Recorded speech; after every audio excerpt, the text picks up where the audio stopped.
Hello, good morning. My name is Tabs, and welcome to episode 64 of the Grove Podcast. I hope you're all doing well. And of course, joining me today, who I'm sure is doing very well and is all ready to go for the big day in a few days' time. Ian, how are you? And how's your? I keep asking you this question. How's your Christmas shaping up in the Jenkinson household? And has Carl got a table? Has Carl got a spot reserved at the table for Christmas Day? He does. He's headed a table. I said I'd hand over my manliness over to him for when he comes over. But yeah, he's good. He's good. I'm good. Thank you very much. It's when obviously when you're talking about am I ready for the big day, you mean the game against Ipswich, don't you? And it's not Christmas Day, surely. No, of course. You've got your plane booked, your hotel booked. Actually, are you coming over for the Ipswich game? No. I said I'd leave that game just because it's family time, isn't it? Christmas, so I said I won't go over to that one. Just not your Arsenal family. Okay, I get you. Yeah. Good stuff. Okay, so in today's show, in part one, we'll go over last night's glorious, and I think it was glorious, 5-1 victory over Palace, with Arsenal scoring. Again, this episode's, I think, full of stats, with Arsenal scoring 5+ goals away from home for the sixth time in 2024, which is some sort of record, I believe, and it's not bad going. And in part two, we'll talk about. Are we playing Palace again? No. We're talking about. No, we just said we'll talk about the Ipswich game, the post Christmas game on the 27th against Ipswich. Okay, so onto the format. So as we always do, Ian, what was your highlight and obvious lowlights from the game?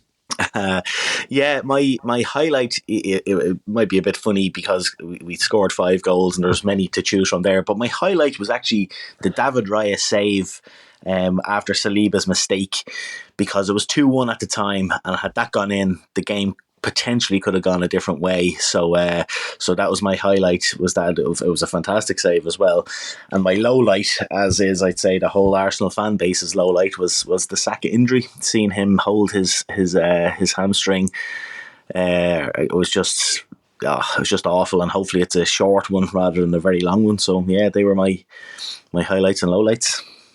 Yeah, no, just on that Saka injury, yeah, I think it's put a dampener on the result and everybody's Christmas.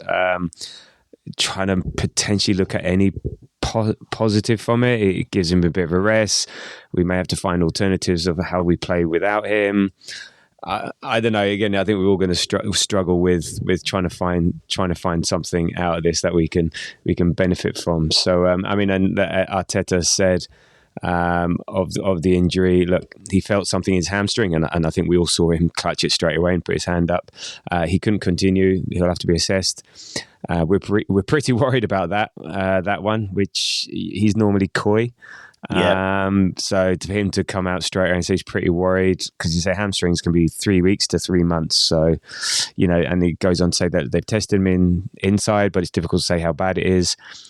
I mean, to compound this, it's always the Arsenal way. If one, it's like teamwork. If one gets injured, another one gets injured, just to make someone else feel better. Saying that everyone. So that we lost Raheem yesterday as well. We don't know for how long, but those two.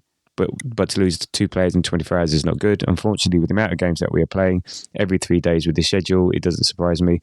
But the team will react. So again, it's another cluster injury. We've had it at left back, we've had it at right back, we've had it at centre back. Over the years, I don't know what happened to Raheem. Must have been in training or something like that. So to lose him, and even though Raheem wasn't putting up any trees, it's still an option.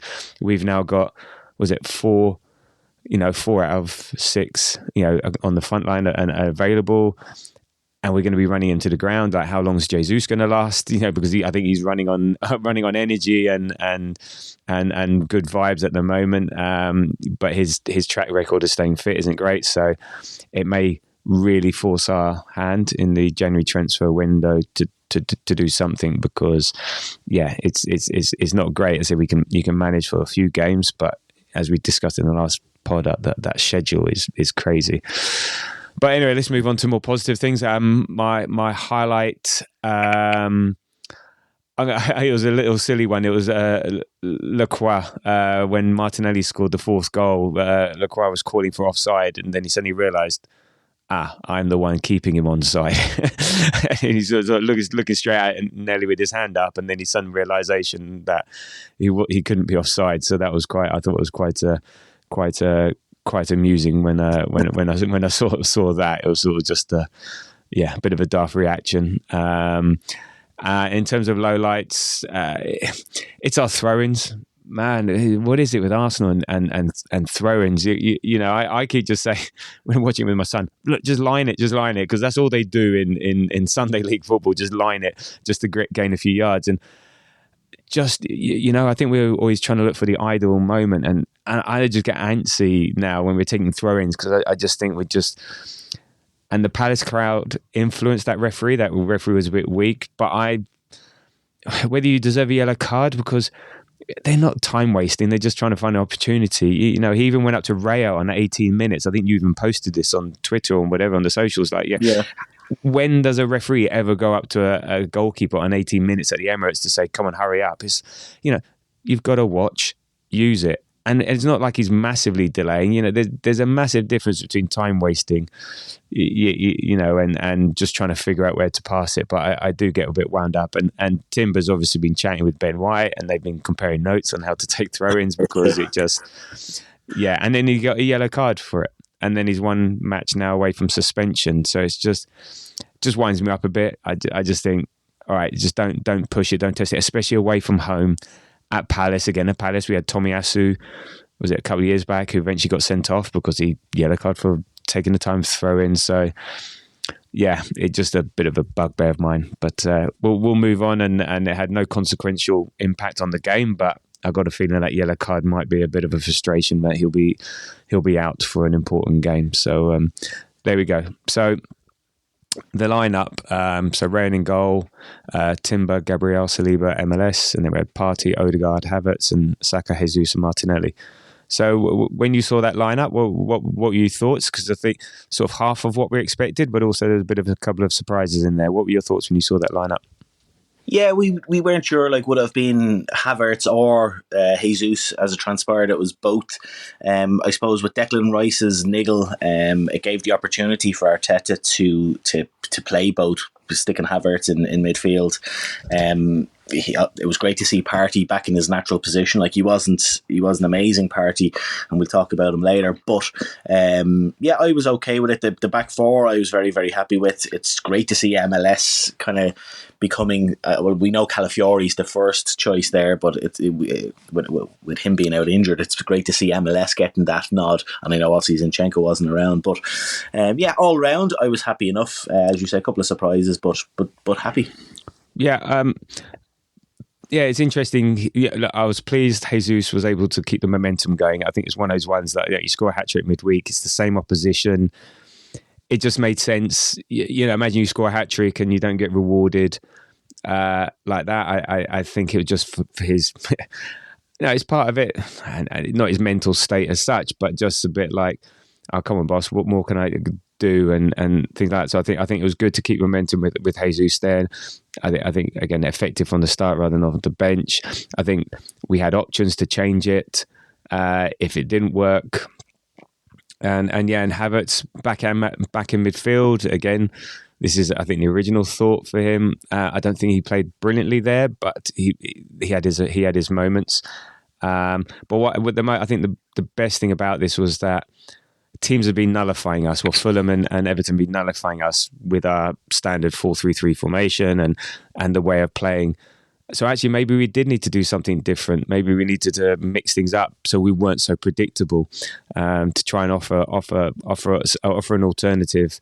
You know, I mean, Palace made it easier for us. Because they weren't really playing in a defensive low block, mid or low block. So it wasn't hugely challenging. It would be interesting to see how this team stacks up against someone like that. But I think it's just we need to find alternatives. You know, Arteta he said last season that he wants to be unpredictable. And so this is an opportunity for us to be, again, unpredictable. So I like seeing things a bit different. I don't think Palace were hugely challenging. So yeah. And then MLS starts, no Rice. that's all fine. So there we go. So in terms of the game as a whole, we were the dominant team, but I think it was a lot closer than expected. And we had 58% overall to 42, 2.87 xG to 1.59. But Palace had more shots, 15 to our 14. We both had 6 on target. We had more big chances, and we missed, and we missed a couple of those. And they had 3 big chances and missed 3 big chances. I think that's the story of the game. Really, was about who took their chances, and it was good to see us finally do that. And so that's 27 goals in the last 9 played in all competitions, which isn't too bad for a team that's supposedly struggling to score. And that's also 88 goals in the Premier League in 2024, which is I think it's a record for us and not too shabby. And I know it doesn't count for anything. There is no calendar year trophy, or there isn't anything, but I don't think it needs to be sniffed at. I think it needs to be appreciated because it shows we can bang them in, and our ability to score away from home. No other team is scoring 5 and 6 away from home on a regular basis like us. So, it can be frustrating, but it also shows how good a team we are. So what were your overall thoughts in terms of the performance and how the game went and the result as a whole? Yeah, I found the first half was like one of the strangest kind of halves of football I'd seen in a long time. We went in 3-1 at half time, but it could easily have been 2-2 or even worse. Like we weren't great, but at the same time, in a way, we kind of deserved to go in the lead. And then in the second half, we just took over. I think when Declan Rice came on, that made a big difference. Kind of the madness of the game went out of it because Declan Rice just took control. And yeah, overall a really good performance. Palace, as we said, like we've beaten Palace twice now in a few days, and they were a team who, as we spoke about in the last pod, had come into a good bit of form, and these could easily have been banana skins of games. And yeah, we gave 2 really professional performances, but I was very happy with everything yesterday. You're on mute. There we go. Sorry, I've got a bit of a cough cold, so I don't want to be sniffing and coughing into the mic while you're talking. I think it was a bit similar to last year. Last year when we played them at home, it was 5 goals, but not quite a 5-star performance. You're right. We had more control in the second half, but you did feel that even at 3-1, if Palace got it back to 3-2, and Jamie Carragher on co-coms was so willing for that to happen, you could see it was going to get a bit edgy. 3-2 could easily turn into 3-3. You just felt that, and it's weird that we needed to get a 4th just to make it secure. Which last season you're winning 3-1, no dramas. We've been footballed so much that you just still feel anxious at 3-1, and actually it was an open first half as you said, and Palace pressed quite high, which we found it difficult to play through at times. There's mistakes by Raya and Saliba. And as I said at the beginning, it was like, it was nice not to play against a low block, against a mid block, a team. Palace sort of went for it, but guess what happens when you try and attack us? When you go and score 5 goals, So unfortunately, I think it's other teams going to look at that and they're not going to follow that template. But I appreciate their bravery. And it could have. You're right. I think you said it could have made a difference. It could have been 2-2. I don't think there was any chance of them taking the lead, but they could have pegged us back, and we've got Raya to thank for that. And look, goals dictate narrative. Palace takes their chances. It's very different. They didn't. We did, and for once we got the maximum reward for the minimal effort. Yeah, I don't think it was minimal effort, but you know what I mean. We took our chances, and it was good to see. Whereas in previous games, you saw like Odegaard against Everton, the ball just didn't go in. It didn't find the right place. The ball didn't fall to us. Yesterday, we had a couple of goals where right time, right place, and it looks like clever football and it's smart positioning. That's just the way football goes. One day it goes for you, another day it doesn't. And the thing is, if you do it more often than not, or more often, they say the better you are, the luckier you get. So, and I just think it was just yesterday was our day for that. So pleasing to see on many aspects, but still going to stay grounded because there's still a long way to go. But we can enjoy this. Enjoy this. So, if we look at the first half, and as you said, they had 9 shots to our 7. 3 on target each. The XG was fairly similar. We were a bit more dominant. But it was fairly close and could have gone either way. But it didn't, and it started off really well. So take us through that the first Jesus moment of Christmas, or the fourth one at the moment. But so the opener. Well, how did you see that? Yeah, it was funny at the time when we got the free kick. I thought, great, set piece FC. Here we go, swing the ball in, and we might get we might get a goal. And then we took it short, and I was temporarily annoyed about that. I was thought, oh, come on, lads. But then we just did what we do best: passed the ball around.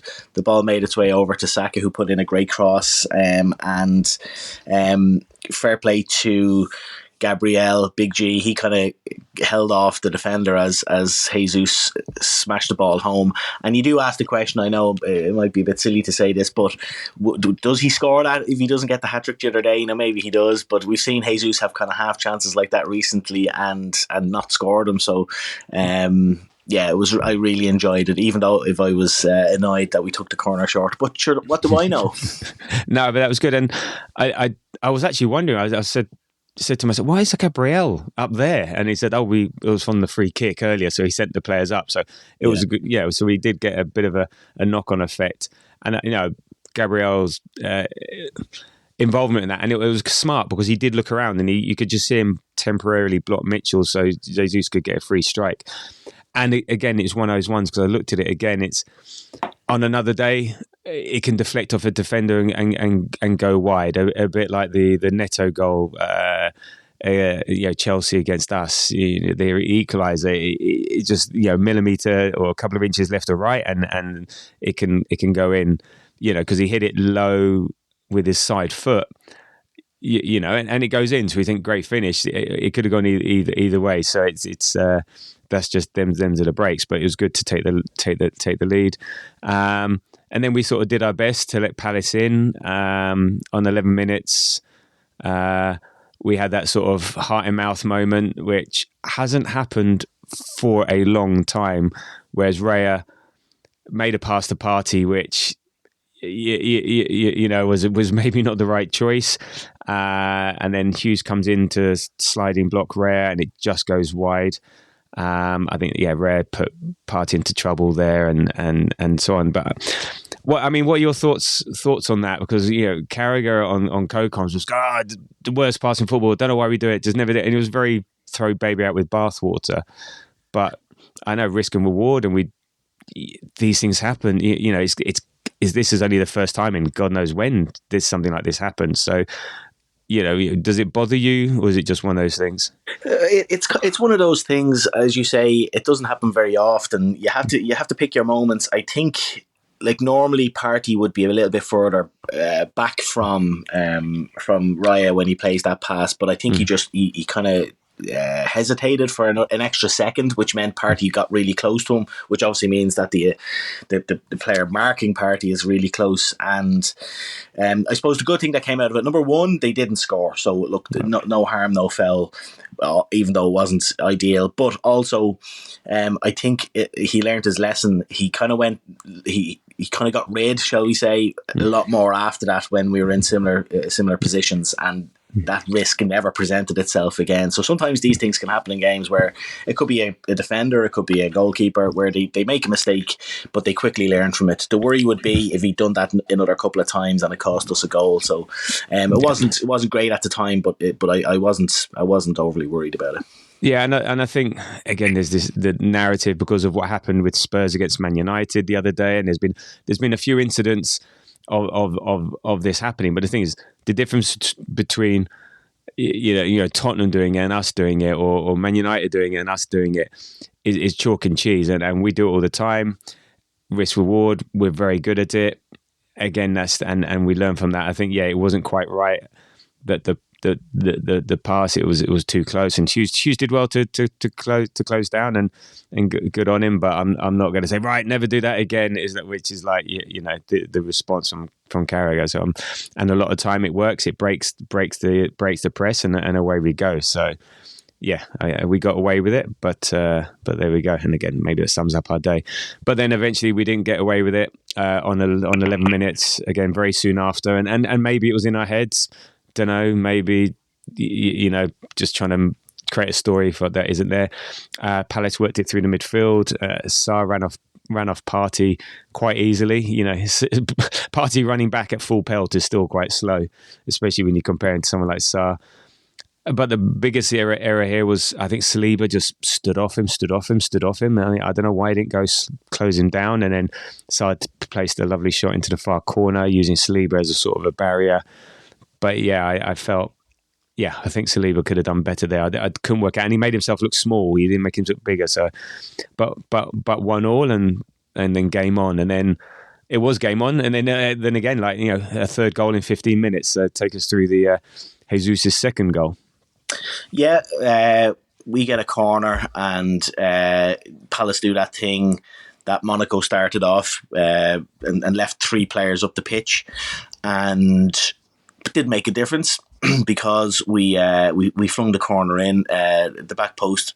Partey holds it off and plays a lovely little deft touch to Jesus, and I didn't realise until I saw the replay. I thought that was kind of well inside the post when he scored it, but I didn't realise how he curled that. He started that ball outside of the post, and it just made its way inside the post, and it was a beautiful finish. I really loved that goal. It was just something aesthetically pleasing about it when it went in. The layoff by Partey and then that little curled finish. It was and because we just given away the goal as well, it was really nice. Yeah, I loved it.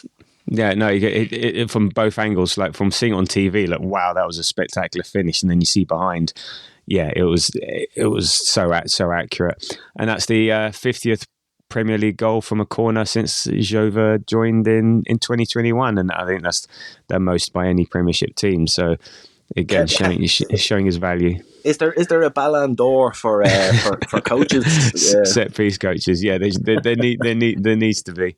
There needs to be now, and he's got his own mural. He's now even I think the Islington Council put up a plaque to call it Jova Corner, N5, and it's winding so many people up, and it's great. It's beautiful. It's like, oh, you mean you found something that works and you're really good at it? It's just jealousy, and then people take the mickey or get frustrated. We've just found something that we're good at, and we're exploiting it. If it was that easy, you would all do it. So I'm here for it all day. But then the chaos continues. Raya made again Saliba with another error at the back. Saliba error. Mateta shot could have easily been 2-2, and I think this is the biggest save of the game. That was on 21. Then 22, Saka gets injured attempting a cross. Just one of those things. He does it.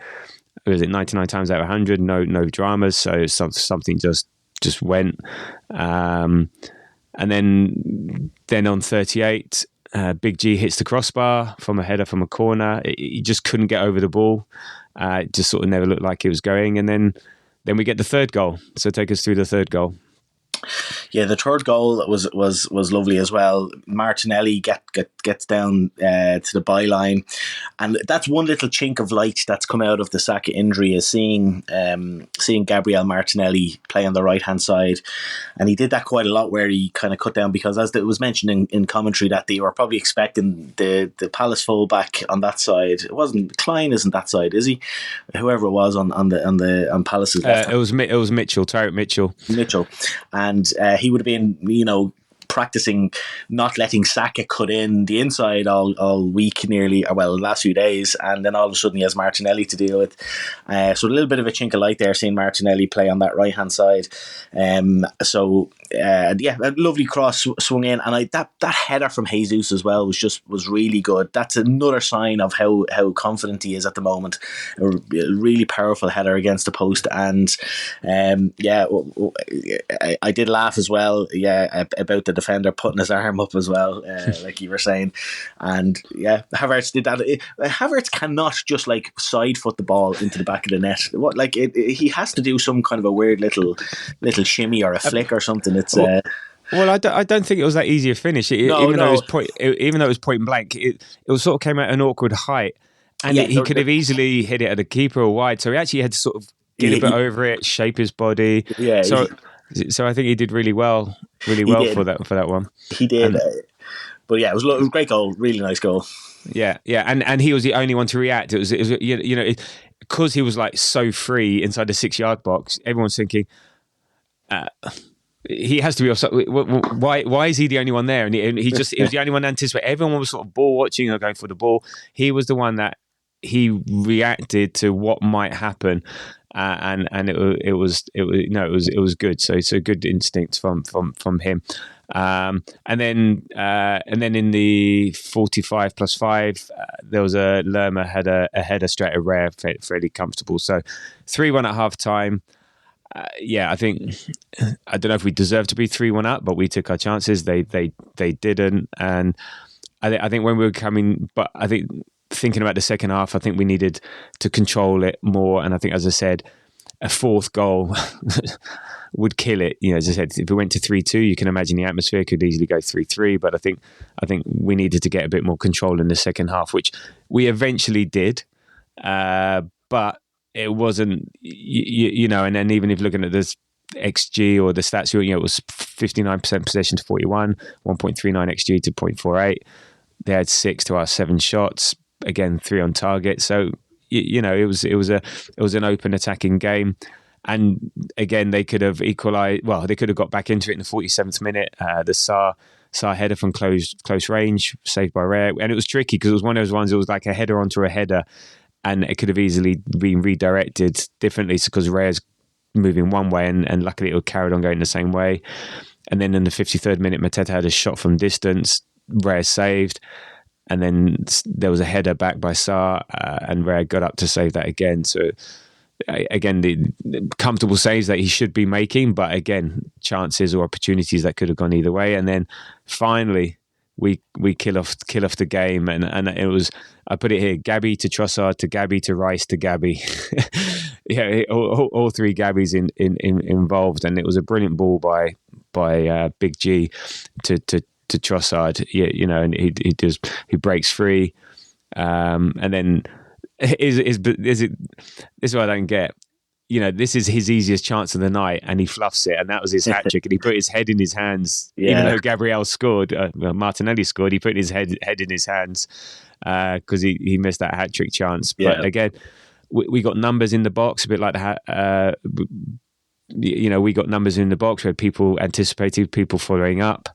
So it was nice to see, and that was game over, and that's Martinelli's 5th goal in last 5 appearances against Palace. So he likes to play against them, and I think from 60 onwards we regained control of the game, and it was pretty much I think Palace's heads went down, the crowd went back in it, and that was game. And then 79th minute, this was also another potential low light.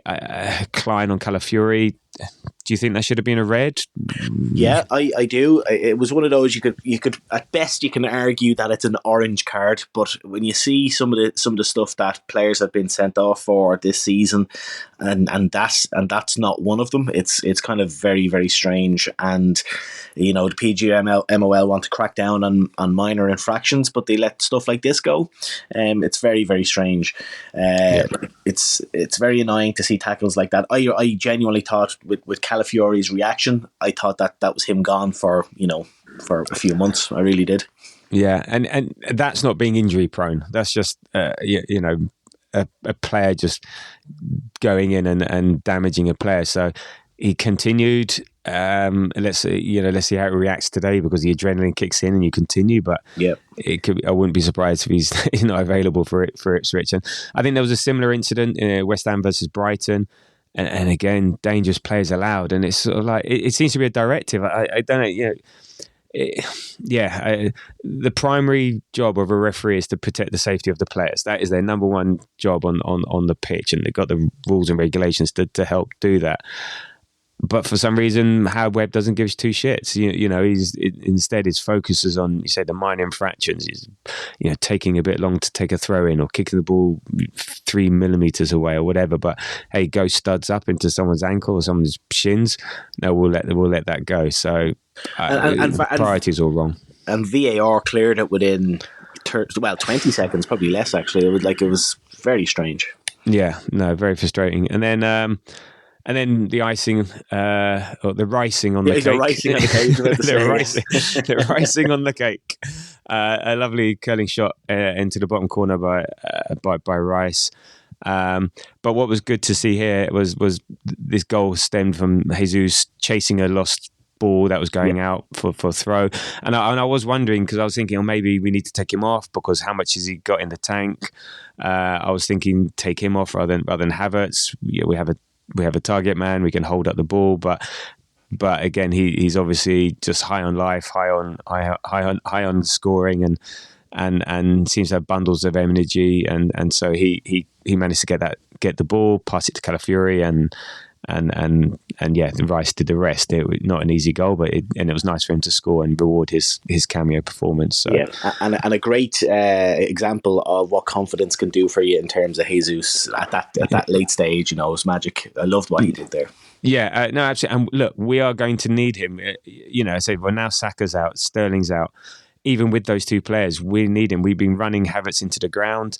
So we need this player, and it's great to see, and it's nuts that it's just like that. It's not a slow build. It's like, we were really on his case against Fulham. Something was not right. The attitude didn't seem right. Something was not wrong. And then all of a sudden, bang, and here's the archetypal version of a confidence player, and long may it continue, and let's milk it for as long as it lasts, because I think it can go as quickly as it comes.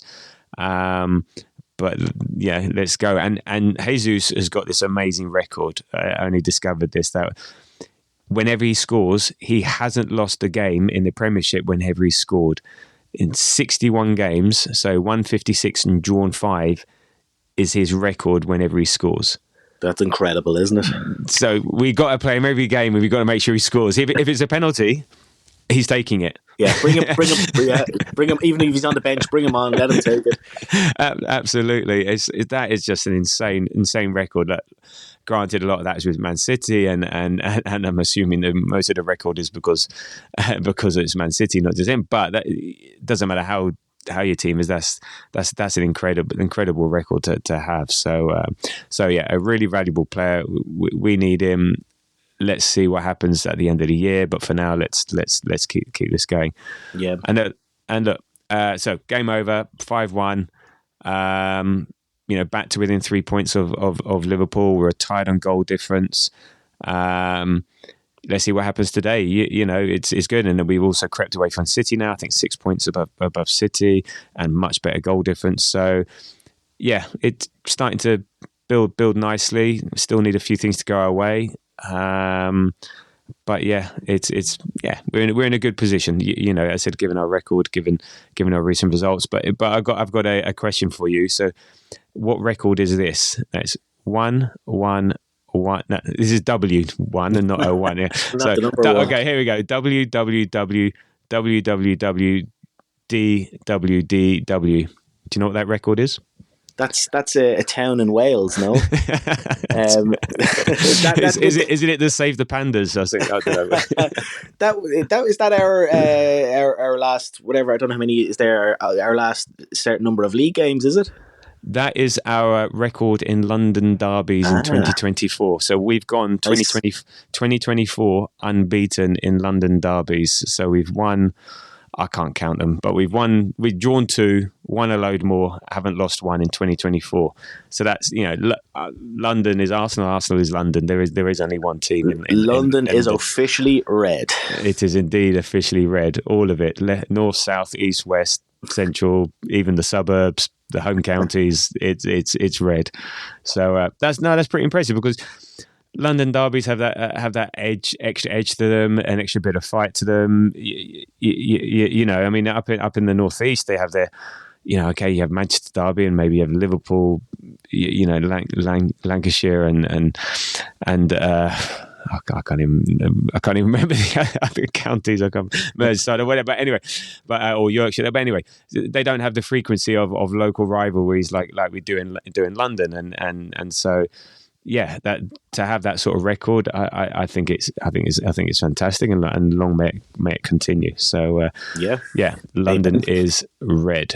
Okay, so that's the game and the overall goals and performance. And so let's look at some of the individuals as we go. So in terms of player ratings, Raya, I'll kick off with Raya. I gave him an 8. I'm in an R-ing, could have been either a 7.5 or an 8.5, but I think I'll stick with an 8. I marked him down because of that pass that almost gave up a goal, but definitely made up with it with some great important saves to keep us on top of him in crucial moments. So he was a valuable part of our 5-1 win. It's very bizarre to say, but he was. Yep, I gave him a 7.5. I echo what you say. Nothing further to add. That save at 2-1, that's why I picked him as the highlight of my match or of the game. Yeah, brilliant. 7.5. Okay, Timber, I gave a 7.5. He's so impressive, and again, I say it every time, we're so lucky to have gotten him. He like in every part of the pitch, whether he's attacking, whether he's defending, he's incredibly lively. I love that guy so much. 7.5.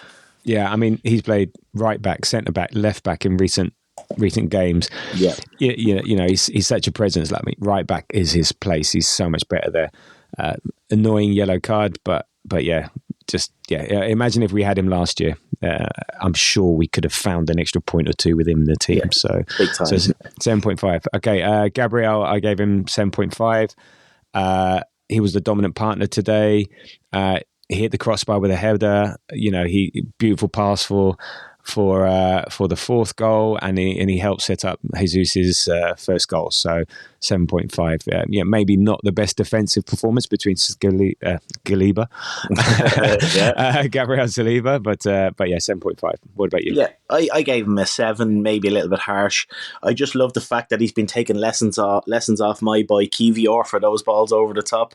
But yeah, he was very, very good. Just a couple of dodgy moments, as you say. Him and Saliba had an unusually kind of shaky game. Yeah. Okay. So on to Saliba.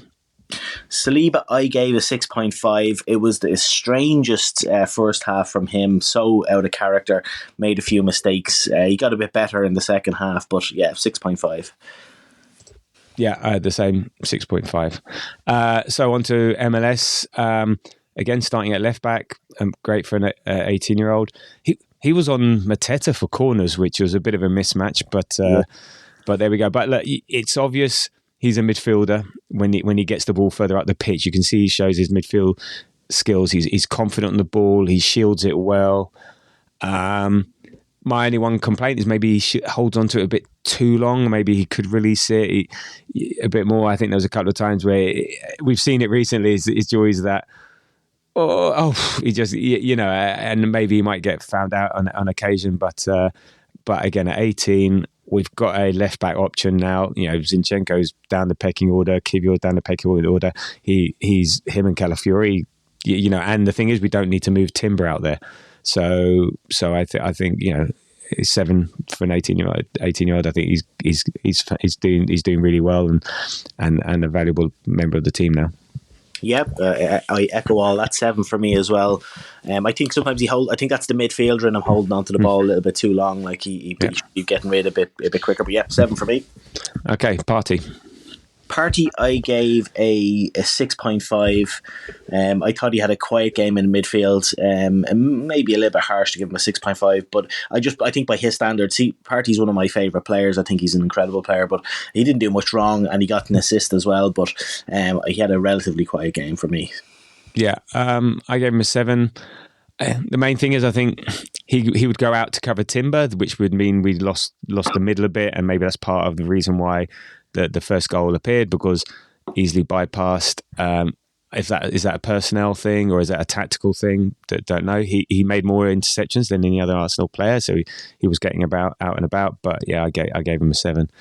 Now Next up, Odegaard, gave him a 7, kept things ticking over. A decent performance, but nothing spectacular. And he seemed to be playing a bit deeper than normal, maybe because Havertz was there, so he was picking up the ball from the back four a lot deeper. Whereas maybe if you got Marino, Rice, Party there, they maybe pick that ball up more. But yeah, fine, 7. Yeah, I gave him a 7 as well. He was his usual busy self, and he's very important to our overall play. But he wasn't amazing today, or yesterday. 7 for me. Yeah. Okay. Havertz, I gave a 7 as well. I know a few people weren't overly enamoured by his first half performance, but I thought there was parts of it that he did very, very well, and I thought he was a little bit unlucky to be taken off, but I can see why. But yeah, I gave him a 7. Yeah, me too. I think he seemed a bit lost early on. Wasn't really affecting the game, but he grew into it. Great anticipation for the goal, made it look easy. So yeah, not going to knock him down too much because he got an important goal. So 7. Saka, he wasn't on for long, 22 minutes, but when he was on, I gave him 7.5 because I think, great cross for the first goal. I think he scrambled Mitchell's brain so much that Mitchell couldn't defend Nelly when he came on. So, I think Saka did his job. So 7.5, and he was looking lively. But yeah. Yeah, I gave him a 7. Purely, I agree with all of that. It was just purely how long he was on the pitch. That's not his fault, obviously. But very good. And I gave him a 7. Okay, Jesus, I gave him an 8.5. He's 2 more goals. His confidence is at an all-time high at the moment. I was thinking he looks, he looks positively animated, and by that I mean you can see. Jesus is always animated, like when he's on the pitch, but oftentimes and of late he's been kind of, shall we say, negatively animated. Like he'd be given out to the referees he'd be looking for free kicks that aren't free kicks, just purely because stuff wasn't working out for him. But last couple of games, like he's just been full of energy and he's animated, but in a positive way. I loved his performance, and I gave him an 8.5. Yeah, I gave him a 9. Couple of goals, and I think I noted here like his energetic movement, finishing. It's all there. We need this player now. It can go as quickly as it comes. So yeah, let's milk this. Let's enjoy this. We still need that consistency. I want him to score that tap in. Well, I say tap in. I'm not sure it's quite a tap in, but I want him to see get the bread and butter goals. It's not a complaint. It's just that additional thing, let's get that. You're in the 6-yard box, finish it. It's type thing, because it could be 0-0 and we're reliant on that one goal. So it's so yeah, that's what I want to see next from him. Okay, next up, Martinelli. I gave him an 8. I think he did well down the right. I think it's nice to see him take on his player and get a cross in with purpose and end product. He scored. Just a good general all round display going forwards and backwards as he does. So I think I gave him an 8. Yeah, I gave him an 8 as well. I echo everything you've said. My only worry is he isn't as 2-footed as Saka is. Excuse me, and I hope that if he does get a run on the right hand side, that he does a bit of work on his left hand side, because defenders will catch on quickly to him, just going down the byline. So, but for this game, I gave him an 8. He was very good. Yeah. Okay, so we come on to the subs. Trossard, 6.5, fine. Good option to have from the bench. Again, given the game yesterday, I don't think it was too much of a drop off, and yeah, so we went on to win 5-1, so, and it was part of that. So yeah, that was fine. What do you give for Trossard? I gave him a 7. I thought he was very solid. He made some great runs, especially that one for the Gabriel ball over the top, and he caused them problems. I liked his performance. Gave him a 7. Okay, Rice, baby. I gave Rice an 8. Which is unusual for a second half substitute, but I just thought he was really, really good. He calmed us down a lot. He's so solid. He scored a great goal as well, and he got an assist. So just a perfect kind of sub performance, I thought. Yeah, I gave him 7.5. I think he helped us control the game. I mean, I'm sure the goals helped as well, but it helped us control the game, finish Palace off, and he looked refreshed. he didn't look. It looked like, okay, I've had a rest. I'm ready and raring to go. So that was nice to see. Next out, Calafiori gave him a 7, got an assist, helped provide that additional energy to kill off Palace. It's just nice to see him back. Let's just hope that ankle doesn't flare up and he can't continue for the next couple of games. Yeah, I gave him a 6.5. I thought he was very, very good. The only reason why I marked him down a little bit was that silly kind of petulant free kick he gave away at the byline. Now, I know that might be a bit silly on my behalf, but it just annoyed me a little bit because it was so unnecessary. And in the replay, you could see Trossard kind of telling him to calm down, But he was very good otherwise. Yeah, definitely. And then Winery and Marino, I don't think they were long enough really to provide any rating. I think the interesting with Winery was I think he maybe played a more forward role, and actually in terms of Winery, maybe we see him play a wide role occasionally at times. So he can fill in for Saka if need be. Doesn't always have to take Odegaard's place or join up with Odegaard. Maybe he can do there. Arteta talks about him being a bit more forward. Sorry, excuse me. So there we go. Excuse me. Yeah, so they went on really long enough to really rate and stuff, but they helped close out the game. So your player of the match. It has to be the continual rising of Jesus. He was brilliant. 2 goals and an assist, and just great to have him back. That version of him back, and as I said, he's positively animated again. And long may it continue. Yeah, no, ditto. But just to be different, I was either Gabriel or I'll go for Raya, because as I said, it's his saves gave us the platform to win that game. So I'll go with Raya as my player of the match. Plonker of the match. My plonker of the match was, and we referenced it earlier on, was the referee for warning David Raya about time wasting on 18 minutes. Like I posted it on the socials that we've all been to the Emirates, but when you're in the Emirates, you're watching it on TV, and the away keeper just wastes so much time from minute 1, and then they get warned in the 88th minute. I've never seen a referee warn a player or a goalkeeper after 18 minutes, and it really annoyed me. Yeah, he was very influenced by the crowd. Close stadium like that. Yeah, it's Arsenal.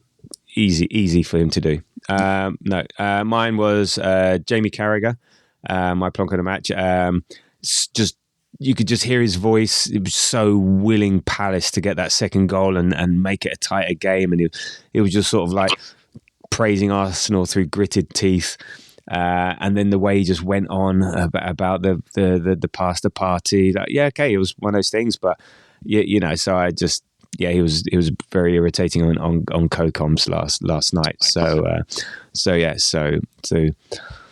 yes, the less said about him, the better. Okay, so we move on. A nice win, some goals, some decent play.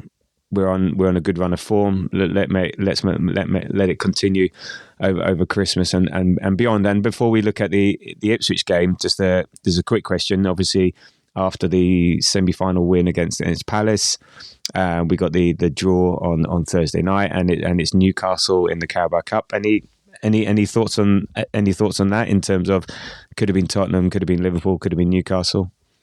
Yeah, I think when we spoke about it briefly in the last pod, we were talking about which team would we like to get, and probably Newcastle was the one that we would have picked in terms of trying to get through to the final. It'll be a very tough game up there, there's no doubt about it. They beat us 1-0 already this season up there.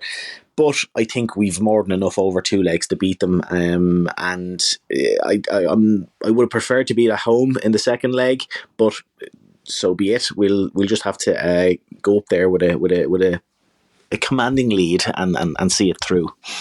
Yeah. There was no really good options. No. in a way. Yeah, maybe I'd rather have Man United have got through against Tottenham, because then I think would have rather have them. But it's going to be difficult. But let's just see. God, it's very hard doing a podcast if you've got a frog in your throat. It's really annoying having to pause every few seconds just to cough. But anyway, okay, let's move on. We'll worry about Newcastle in the new year. But next up, it's Ipswich on the 27th. So everyone will be full of Christmas food and joy and presents and whatnot, hopefully. And always an interesting atmosphere at the Emirates, or games on over the Christmas period. Yeah, maybe a bit subdued because everyone's just a bit like, I know, it's either subdued or everyone's happy just to get out of the house and not be around family, or or they're absolutely stuffed and can't fit another mince pie in. But we'll see. So unfortunately, you won't be there. But what are you looking forward to and not looking forward to regarding the game? I'm looking forward to seeing all the Christmas jumpers in the crowd. Hopefully, people stick those on. I know some people, including you, Tabs, at the last game. You had your Christmas at the Everton game. But yeah, no, I just hope that we can be professional. We've had mixed results over the Christmas period. I was at the West Ham game that was on at a similar time where we absolutely battered West Ham but lost 2-0. Now Ipswich are one of the, at the moment, hopefully this doesn't come back to bite me, but they're one of the whipping boys of the Premier League at the moment. So hopefully we just be professional, show up, be professional, and put them to the sword. What am I not looking forward to? I feel bad, and this is becoming like nearly a kind of just a basic answer. I'm not looking forward to. I said it in the last pod, and then Saka got injured. I'm not looking forward to seeing what injuries befall us, and because they destroy seasons, and we've seen it already this season. Saka's out now for a while, so I just hope that we can stay injury free from here on in. No, good. So yeah, I'm looking forward to it. I like a game over Christmas. It's always, whether I was a season ticket holder or going regularly or infrequently, I'd always try and get to the game over Christmas. The atmosphere is nice. Everyone seems to be in good spirits. Always seem to be playing at home. So I think it's always a nice game to go to. But also I'll be hooking up with I helped a couple of our American supporters get a couple of tickets with my skills on the TX, and I'll be hooking up with them for a drink and just welcome into the Arsenal family. And so that'll be quite nice. What I'm not looking forward to. No, not a lot really. Let's just hope we don't befall any more injuries and there's no dramas. I think it's an opportunity. Again, games are coming thick and fast. Yeah, so in terms of potential lineup, is it Havertz or Jesus, or Havertz and Jesus? Is it a chance to start Waneri, Calafiore over MLS? Nelly over Trossard. Obviously no Saka or no Sterling, so it'll be interesting to see what the sort of lineup is. I think, given it's Ipswich, given it's at home, I think we can maybe play around with it, because then we've got a tough one away to Brentford on New Year's Day. So I think it'll be interesting. I think Jesus will start. I think you keep this going. You just milk him until you can. It'll be interesting if he continues with the Havertz in midfield option. So let's see, and maybe put one area out wide right. Don't know. We'll see. I think there's plenty of options for him to go for, because I think everyone else is looking better and fitter. In terms of Ipswich themselves, I mean, they've had some fun results, but also they're not. They are, as expected. They're in a relegation battle with 4 other teams. Whether they can hold on, so they're currently 18th. On 16 points. You've got Everton in 16th on not 16 points. So 12 points. So Everton 16th on 15, Leicester 17th on 14, Ipswich 18th on 12, Wolves 19th on 9, and Southampton on 5th. So I think that it's basically between 3 out of those 4. They could get something out of it. I mean, they haven't won at home, but away they've won a couple, drawn a couple, and hilariously, one of their away wins was at the Toilet Bowl, where they beat Tottenham 2-1 back in November. They beat Wolves away 2-1. But then they've also been spanked 4-0 against Newcastle, 2-1 Ipswich. Palace beat them. I mean, they drew against Man U. And then there was that crazy game against Brentford where it was 4-3. That could have been a draw, could have gone either way. So, but, you know, it's Ipswich. We should be getting the result out at home and comfortably. You know, they've got some decent players like Delap up front has been doing well. He's got 6 goals. You've got Sami Smodics has got 3. Seems to be a decent player. You've got Jack Clark who joined them from Sunderland. Seems to be he's got the assists and he seems to be a tricky winger. So they've got some players, but we should be too strong for them. And any thoughts or any fear from the tractor boys? Will they plough up the Emirates? No real fears. I just think we have to be careful of a potential trap game, shall we say? This time of year, with the games coming thick and fast, you never know what can happen, and especially with injuries, as we spoke, we've no Sterling or Saka and one or two others. So it's just a case of, again, being professional, not taking them for granted. We took Everton for granted a little bit, I think, even though we battered them, we couldn't get the goal. So we just have to be very professional, treat them with respect, and go and do a job. I'm not worried per se, but we just need to really focus and take 3 points from this game. Yeah, I mean, they've played 17, they've let in 32 goals, so they're almost letting in 2 goals a game. You know, we're on form at the moment. You're right. You know, get a early goal and we should be fine. You know, football's nuts, but yeah, I think we should be fine with this. So, with that in mind, what's your prediction? 12-0. No, I am going to say. I'm going to go 2-0. Do you know, I'm going to be conservative. I'm going to go 2-0. I was going to go 3, but I'm going to go 2-0. Okay, very good. That is conservative. I'm going to be have a bit more Christmas cheer. I'm seeing a 4-0. I think we should be putting him to the sword. Yeah, I would say 4-0, 4-1. You know, again, they got some players that can threaten, but you know, it's Arsenal against Ipswich, and we should. I don't think they'll be able to do an Everton. Everton, you can see they have that performance in them. They've always got that.